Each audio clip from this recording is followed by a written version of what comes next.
Palawakin ang akses sa internet at matugunan ang suliranin sa pagbaha, lalo na sa mga malalayong lugar sa bansa.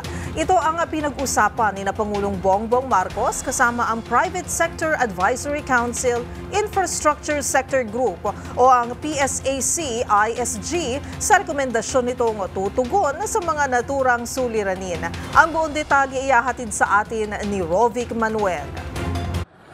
Kaisa ni Pangulong Bongbong Marcos ang Private Sector Advisory Council Infrastructure Sector Group o PSAC-ISG sa pagpapalawig ng internet connectivity at flood mitigation plan sa Pilipinas. Ayon kay PBBM, sa naging pagpupulong nito kasama ang PSAC-ISG, mayroong rekomendasyon ng sektor upang mapagtibay pa ang mga plano na tutugon sa problema natin sa pagbaha. Gayon din ang plano na mapalawak pa ang access sa internet ng mga Pilipino, lalo na ng mga nasa malalayong lugar at parte ng Pilipinas na walang access dito. Kabilang na nga sa rekomendasyong nabanggit ng PSAC sa Pangulo ay ang pag-iimplementa ng flood control basins na maging parte ng infrastructure flagship project ng gobyerno. Gayon din ang pagsasaayos ng water systems at pipelines upang mabawasan ang danyos at problema lalo na sa mga lugar na palaging apektado ng pagbaha. Ayon pa sa Pangulo, kasama ang mga pribadong sektor ay mas makatutulong ito upang mapagkonekta ang bawat Pilipino sa bansa at maisakatuparan ng mga hakbangin ng administrasyon